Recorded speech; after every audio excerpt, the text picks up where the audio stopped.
Well, I don't know if that looks like me, but it's my first piece of local art here in Havana, Cuba. Going to be coming to you live from this beautiful island nation for the next few weeks, chasing around amazing birds, hopefully finding some of the great endemic species, and bee hummingbird, Cuban trogon, Cuban toady. Hopefully these are going to be some of the birds on the hit list. Thanks for watching. Hope you enjoy this video.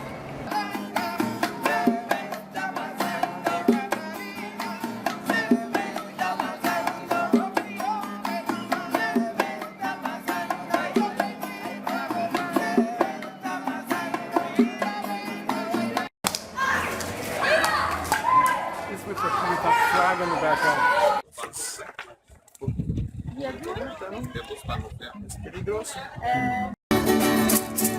¿De dónde serán? Serán de La Habana, serán de Santiago, tierra soberana, son de la loma, cantan en el llano, ya verás como los mamás de la loma. Alright, so today's the first day down here in Cuba, and if there's two things that Havana, Cuba is known for, it's old cars and cigars. It's going to be a great trip.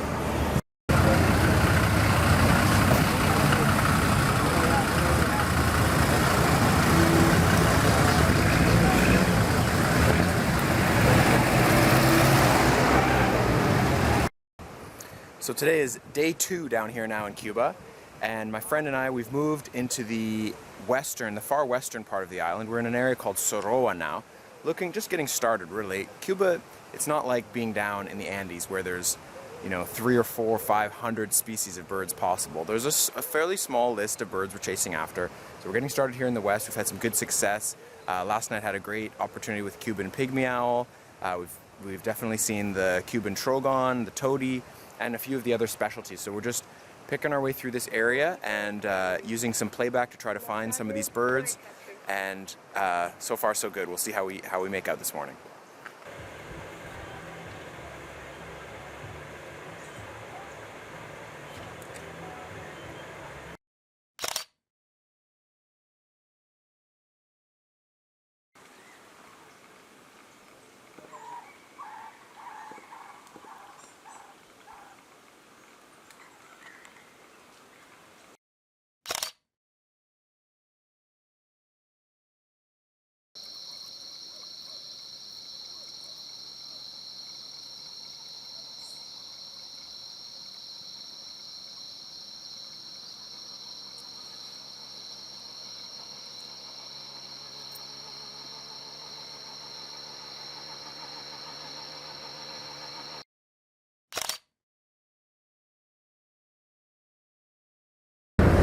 Alright, so we're heading on to our next destination now, which is near Viñales Park. And I just wanted to show you guys, the roads here are actually quite good, but no cars. Nobody drives cars here. Oh, there's a truck coming. You notice in most countries, there's lots of vehicles, there's lots of cars, but in Cuba there's not really a lot of commerce. There's not a lot of things being bought and sold.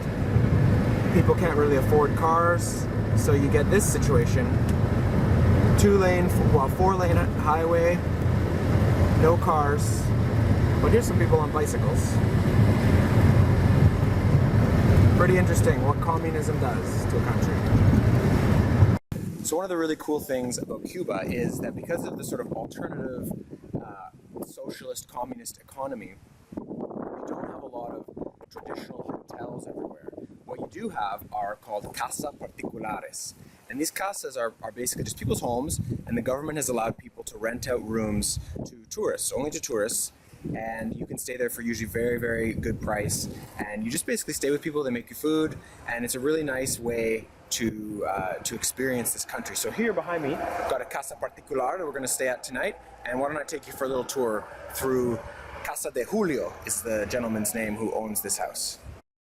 So here we are in La Casa de Julio. Really nice little spot. This is his place. Nice garden here. Cool, really cool actually, mural over there. Doobie's working on a plan with Pedro for tomorrow. And got some nice chairs to chill in later, I'm sure, with some cervezas. It's going to be a little dark here, but you can see, get the idea. Bed, other bed. Nothing fancy, but what more do you need? 20 bones. Works for me. There's a bathroom. We're all good. Okay, so here we are in the Casa Particular de Julio that I was explaining before, and we decided to have lunch. What a great lunch. We've just been provided with a fantastic Cuban ham sandwich with pickles and cheese.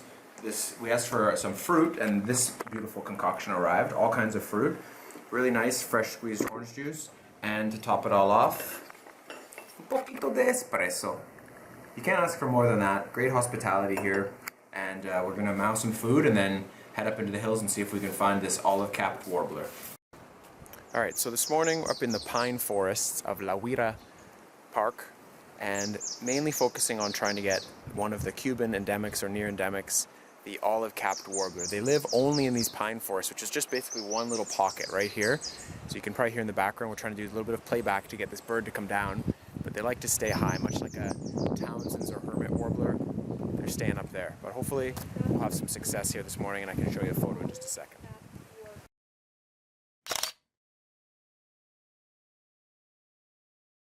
¿Puedes explicar cuál es el mejor cigarro en Cuba? El Cohiba espléndido. Es el mejor. Es el cigarro más conocido. ¿Es tu favorito? No, mi favorito no. Mi favorito es el robusto. El robusto. Porque es Y muy suave. el señor Fidel Castro, Sí. ¿cuál es el favorito de Fidel? Cohiba. Cohiba. El de Che, Montecristo. De Che Montecristo. Y el de Camilo, el robusto.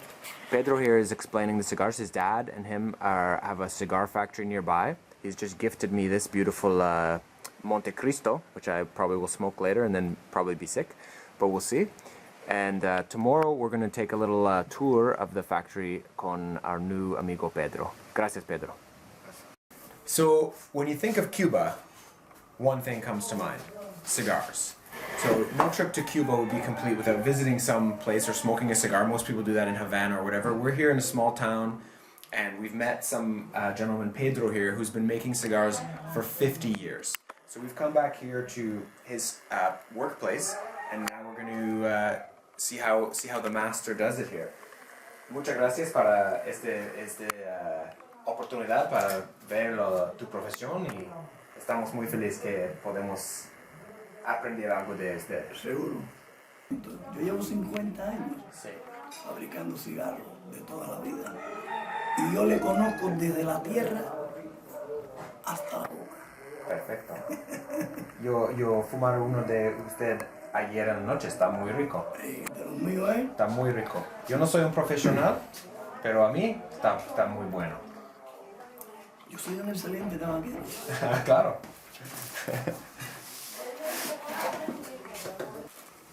Esta hoja es la misma esta, la tapa. Okay.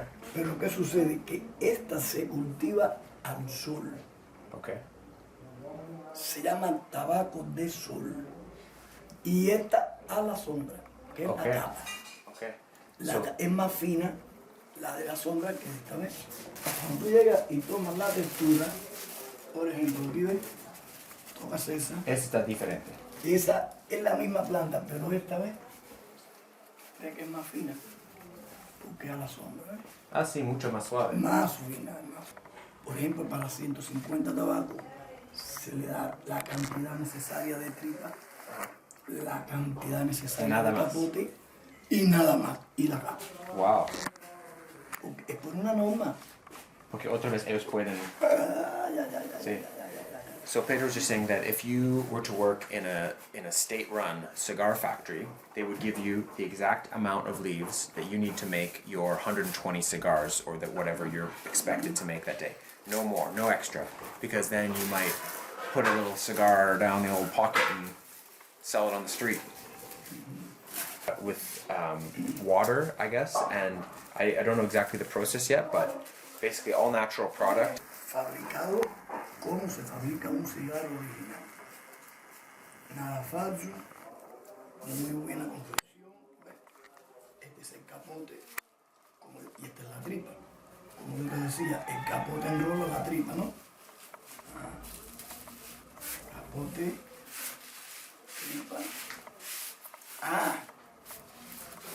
Haciendo tripa, ¿ves? So now it's going to go into this little shaper here. Perfecto. Ahora aquí, ¿ves? Smush it in there. Va una prensa. ¿Ves? Oh. Aquí, ¿ves? Oh.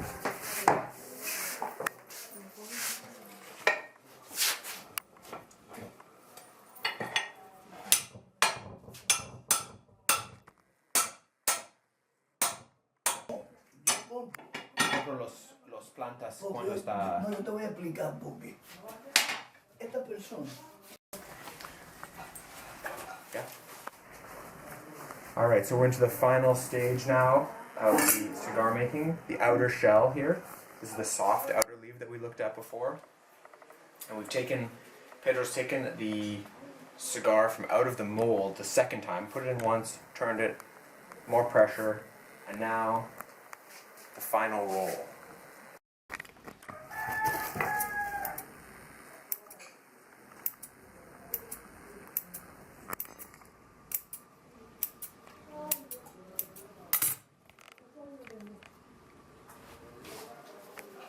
Está listo. Este está listo. Look at that work of art. El maestro de cigarros. Ese está listo. Muchísimas gracias, Pedro.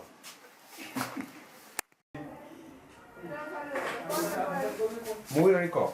Muchas gracias. Eres el maestro.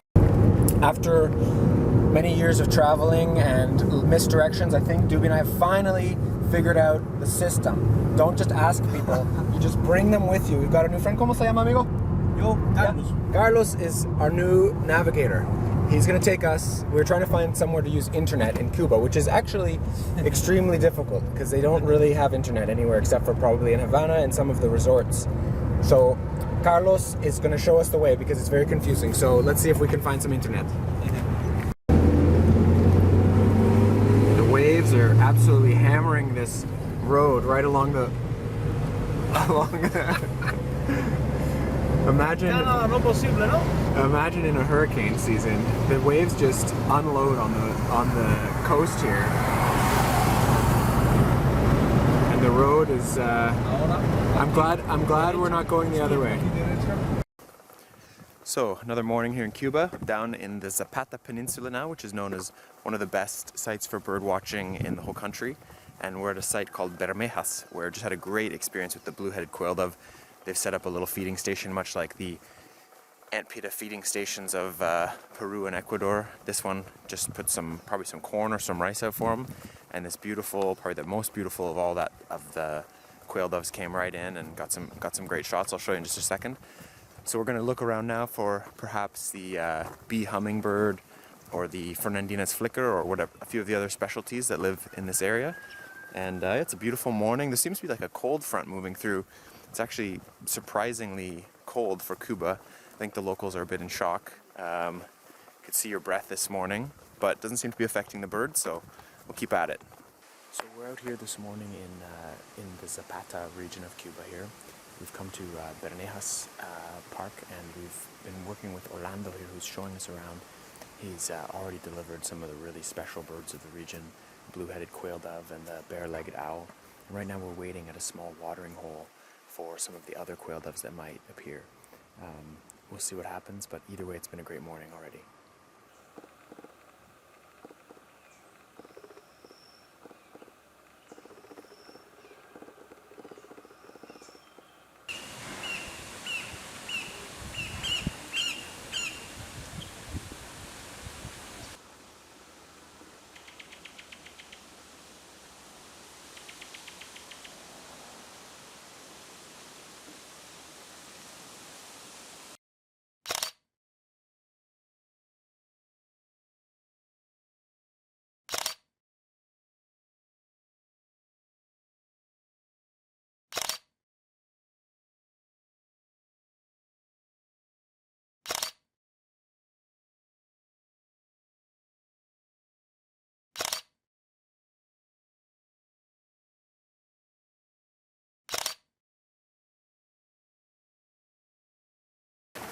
Found this tiny little gecko in my room.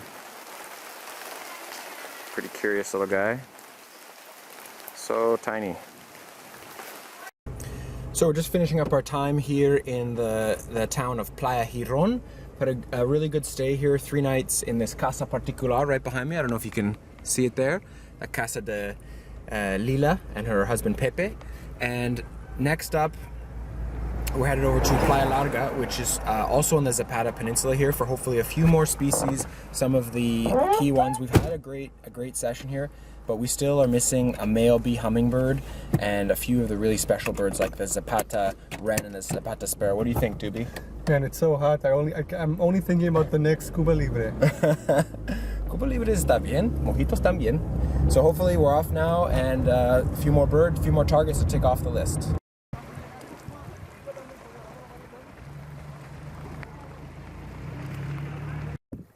Obviously, trip is almost exclusively about birds, but every once in a while, you gotta take a break and do something just really different. Here we have this amazing spot here with lots of corals and just beautiful fish. So I'm going snorkeling. I'm taking a break from the birds. I'll see you later.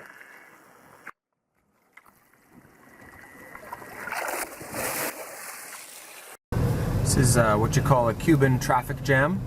Got too many horses, too many bicycles. Every once in a while there's a car thrown in and we're stuck. The Cuban horses are way too slow tonight. They're not in a hurry. They have nowhere to go, these horses. Alright, looks like we're free. But no place in the world will you see one of the biggest cities full of horses and buggies and bicycles. Pretty much no pedestrian vehicles on the road. There's some trucks, there's some buses, but pretty much no people own cars compared to the more effective means of transportation, the good old horse. Alright, we've reached our new destination, Playa Larga. We've checked into our casa, and unfortunately we were given 2 very strong mojitos, and we still have to go photograph birds this afternoon. Man, I mean, I'm going to photograph fish, man. So not only am I currently driving drunk in Cuba, but I'm also operating a camera, so... I'm going after the pescados today. I'm too drunk to photograph any birds today. Alright, it's bright and early in the morning, out here walking around these large swamp area for the critically endangered red-shouldered blackbird, as you can hear. Haven't seen any yet, but hopefully somewhere in this vast area we can find one of these very rare birds and get a few shots. See how it turns out. Looks like it's going to be a nice day, probably going to be a hot day, but hopefully we'll get our lenses on a couple things.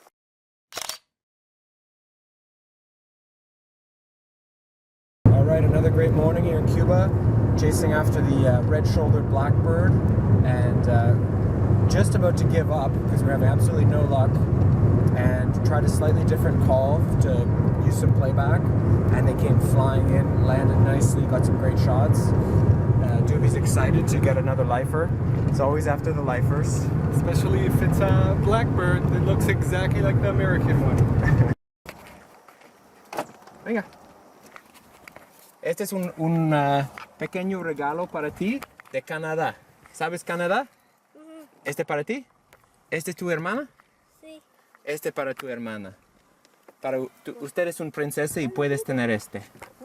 ¿Qué se dice? Gracias. De nada. Espero te gustas. Gracias.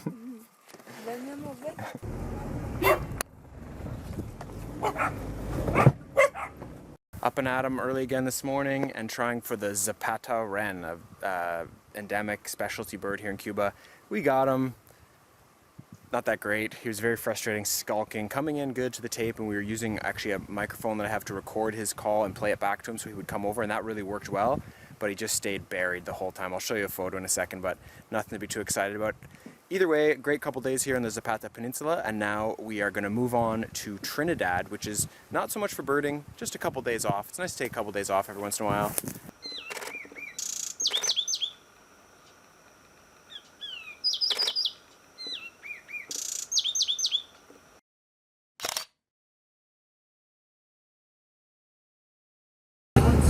Alright, so we're just driving now between the Zapata Peninsula and Trinidad, and beautiful countryside, checking it all out, listening to some tunes, and we saw this big flock of white-collared swifts flying around, which is a widespread species, seen them many times in the Andes, but never had a good chance to shoot them down low and with some sun. It was pretty harsh light, but still a really fun and a really good test of the autofocus on the new 7D, which I would say performed really well.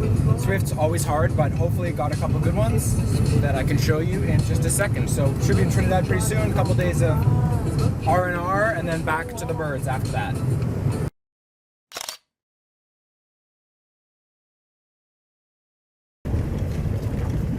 So we've arrived now in the beautiful town of Trinidad, which is this, you know, well-known tourist destination here in Cuba. Most of the tourists come here mostly because it's just so well preserved. This is like what life was like in the 1850s, probably, maybe even further back than that.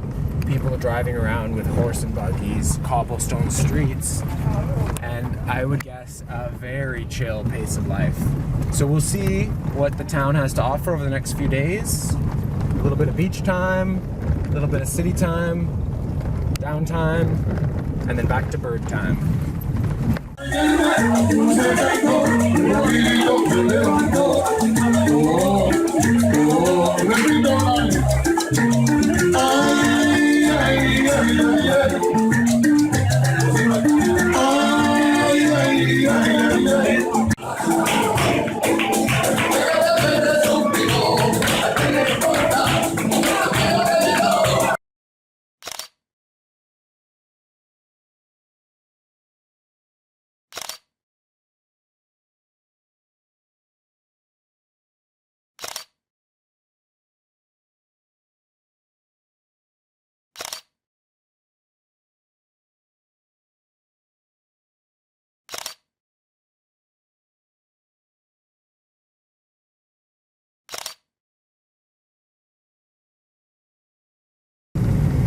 We're driving now from our little break in Trinidad to the Nahasa region, and we have this rented car. It's the wonderful Geely, which is a Chinese car, and it's a piece of shit basically. So we just hit a pothole, and my seatbelt, you'll notice, is come completely dislodged from the car. So I don't feel very safe driving anymore in the Geely. Who knows what else is dislodged? It's a complete piece of garbage, this car, but it's still moving, and it's hopefully going to get us to Nahasa, to Cayo Coco, and then back to Havana. That's all we can ask for.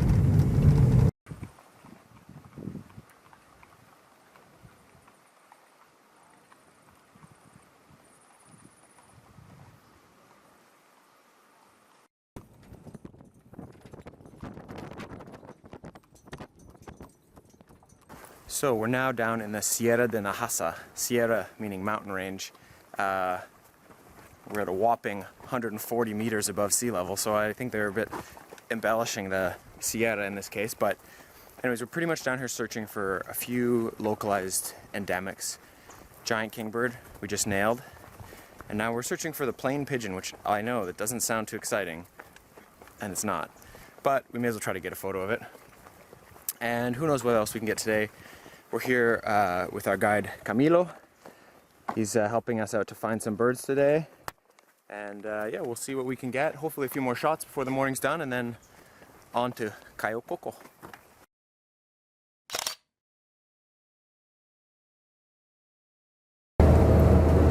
Alright, so we left the Sierra de Nahasa this morning, and we're now driving out on this really long bridge, this causeway I guess, out to Cayo Coco, which is one of the offshore islands here in Cuba.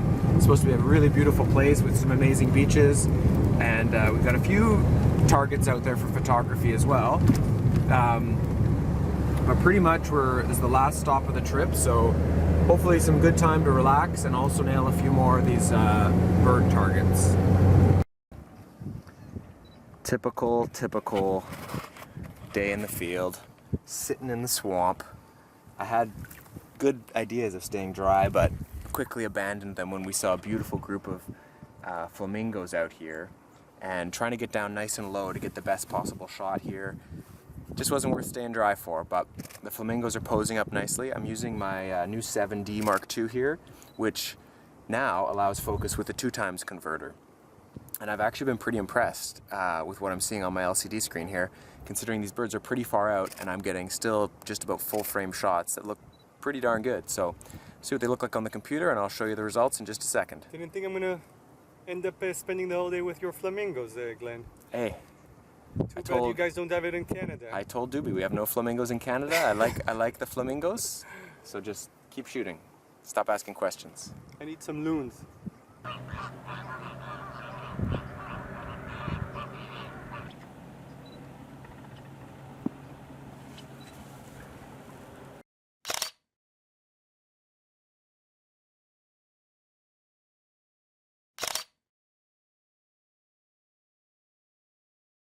It's not every day you get to photograph birds with the backdrop of the Caribbean Ocean. I think that's what ocean it is. Either way, it's the Caribbean something. It's beautiful.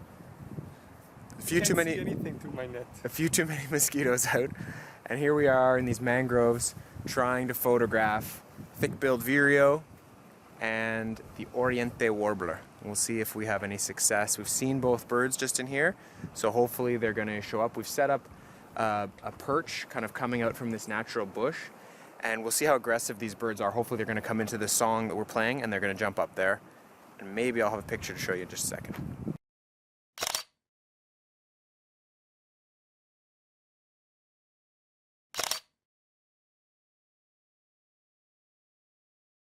Doobie, what happened to your tripod leg there? I got too excited about that thick-billed vireo. I think that my 5-year-old tripod just fell into. I don't think Gitzo's gonna warranty that one for you, buddy. Wow, man. Well, I'm gonna put it on eBay. See how much you can get for it. Slightly used. Wow, man. So can you explain some of the special features of your tripod here for me, my friend? So, first of all, it's a good thing it happened, in our last morning. And secondly, it's a good thing we're not birding in the desert where there are no trees. And I think I'm actually going to fly back with this and write an ebook about this tripod repairs. I hope they won't give me a hard time in the airport, with the... Well, man, we've been talking about how shitty our car is the whole trip, and we finally killed it. Great timing, man. Well, let's just talk about what happened. For the record, who was driving? Como siempre, I'm always on the wheel. When you're just having siestas along the way. I was driving, but... We're about 350 kilometers from Havana, and our Chinese Geely is dead. The clutch is burned out. The smoke was pouring out of it. There's no way this thing's making it back to Havana. So we thought the trip was over, but now I guess we're gonna have to learn how to hitchhike. No, ese es mi esposo.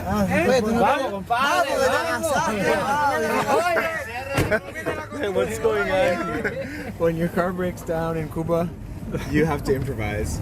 We got a Russian car here. We got our new chauffeur here. He looks like he's about, I don't know, 14, 14. 13. And we're ready to rock. On we go. Well, I hate to say it, but my time in Cuba has officially come to an end. It's been a really great trip, and this country is just amazing. If you get the chance, you should definitely come down and visit Cuba. From starting the trip out in the west with the Cuban trogon and the Cuban tody, to heading down to the really endemic bird area, the Zapata Peninsula, the blue-headed quail dove and bee hummingbird, taking a pit stop in at Trinidad to take in the true essence of Cuba and some of the really cool aspects that make this country so special, and then heading out into the mountains of the east, and finally finishing the trip here on Cayo Coco and Cayo Guillermo. It's been a phenomenal trip. Thanks for following along, and we'll see you again soon.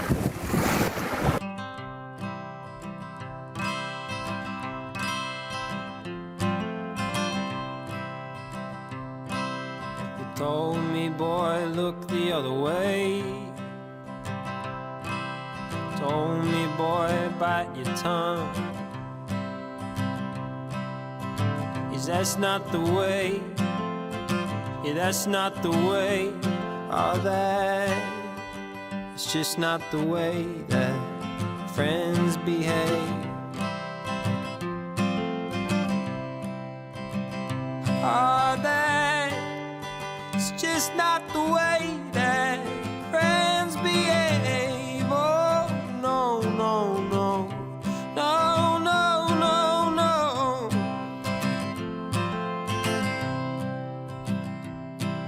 You line me up across the room, two falling sparks, one willing fool, and I always knew that I would love you from afar.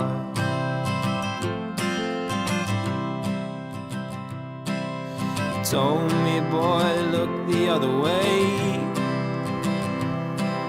You told me, boy, hide those hands. Well, I've been living on the crumbs of your love, and I'm starving now. And that is just the way that we remain.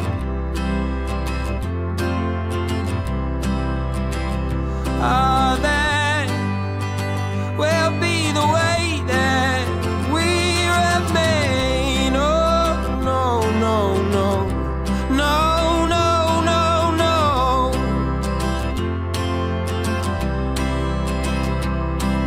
You line me up across the room, two falling sparks, one willing fool, and I always knew that I would love you from afar.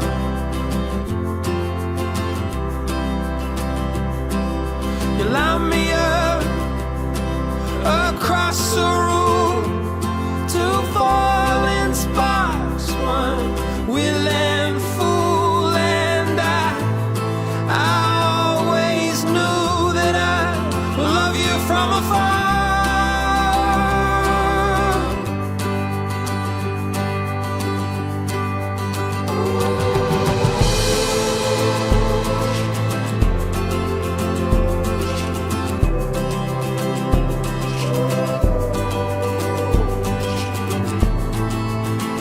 It shouldn't come as a surprise. What I'm feeling now. It shouldn't come as a surprise. She got a